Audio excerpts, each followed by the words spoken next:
ख्रिस्ताच्या नावात सर्वांना सलाम. आजच्या मरणाचा शास्त्रभाग मत्ते कृष्ण वर्तमान याचा 6वा अध्याय वचन 5 ते 8. तसेच जेव्हा जेव्हा तुम्ही प्रार्थना करता तेव्हा तेव्हा ढोंग्यासारखे असू नका, कारण लोकांनी आपणास पाहावे म्हणून सभास्थानात व चव्हाट्यावर उभे राहून प्रार्थना करणे त्यास आवडते. मी तुम्हास खचित सांगतो की ते आपले प्रतिफळ भरून पावले आहे. तू तर जेव्हा जेव्हा प्रार्थना करतोस तेव्हा तेव्हा आपल्या खोलीत जा व दार लावून घेऊन आपल्या गुप्तवासी पित्याची प्रार्थना कर, म्हणजे तुझा गुप्तदर्शी पिता तुला तिचे फळ देईल. तुम्ही प्रार्थना करता तेव्हा परराष्ट्रीयांसारखी व्यर्थ बडबड करू नका. आपण पुष्कळ बोललो म्हणजे आपले मागणे मान्य होईल असे त्यांना वाटते. तुम्ही त्यांच्यासारखे होऊ नका, कारण तुमच्या गरजा काय आहेत हे तुमचा पिता तुम्ही त्याच्यापाशी मागण्यापूर्वीच जाणून आहे. आजच्या संदेशाचा शीर्षक आहे संपूर्णपणे देवावर लक्ष केंद्रित करा. देवाची इच्छा आहे की देवाचे लोक सदा देवाकडे आपले लक्ष लावावे, म्हणजे प्रत्येक परिस्थितीत आणि प्रसंगात देवाकडे बघावे. मनुष्य दुःखात देवाकडे लक्ष लावण्याचा प्रयत्न करतो, पण सुखात जगाकडे लक्ष लावत असतो. देवाकडे लक्ष लावणे म्हणजे देवाकडे बघणे, वचनाचे अनुकरण, देवाची इच्छा समजून जगणे, प्रार्थना करणे, समर्पण करणे आणि देवाचे ऐकणे. या संदेशामधली पहिली आपण गोष्ट पाहू, व्यक्तिगत प्रार्थना करणे. आज जीवनात बरेच लोक सामुदायिक प्रार्थना करतात. सामुदायिक प्रार्थना करावी लागते, पण ते लोकांसाठी व लोकांना दाखवण्यासाठी आहे. ते प्रार्थना लोकांकडचे लक्ष केंद्रित केलेले दाखवते. देवाचे वचन सांगते, स्तोत्रसंहिता 123 वचन 2, जसे दासाचे डोळे आपल्या धन्याच्या हाताकडे आणि दासीचे डोळे आपल्या धनिनीच्या हाताकडे, तसे आमचा देव परमेश्वर आमच्यावर कृपा करीपर्यंत त्याच्याकडे आमचे डोळे लागलेले असतात. पास्टर देवजा नाईक यांची साक्ष आहे की मलक जाम येथे एका रात्री त्यांनी आरोग्यासाठी केलेली प्रार्थना. कारण आपल्याला जे पाहिजे ते देवाकडून मिळते. देव वरून मनुष्याला दिल्याशिवाय काही मिळत नसते. बायबल सांगते मत्ते कृष्ण वर्तमान 6वा अध्याय वचन 5 ते 8, ते आपले प्रतिफळ भरून पावले.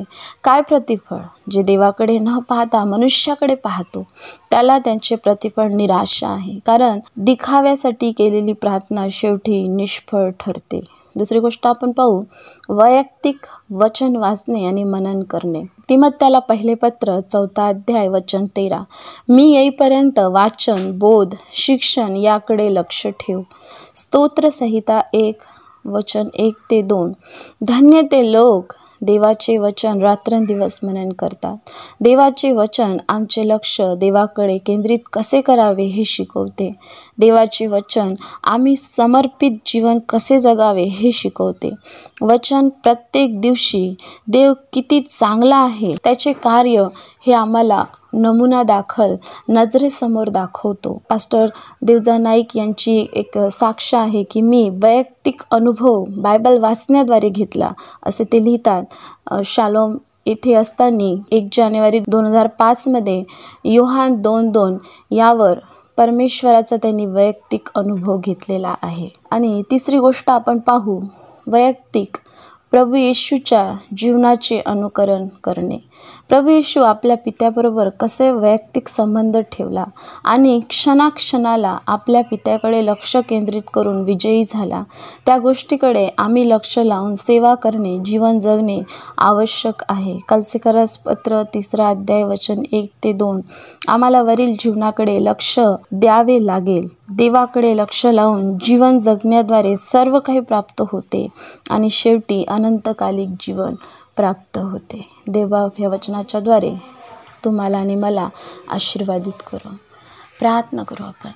आमच्या प्रेमळ बाप्पा, आम्ही तुझ्या मनापासून आभार मानतो, तुझी स्तुती करतो. तुझ्या नावाला प्रभू आम्ही उंचावतो. परमेश्वर देव बाप्पा, खरोखर प्रभू संपूर्णपणे देवावर लक्ष केंद्रित करण्यासाठी तू आम्हाला मदत कर, तू सहायता कर.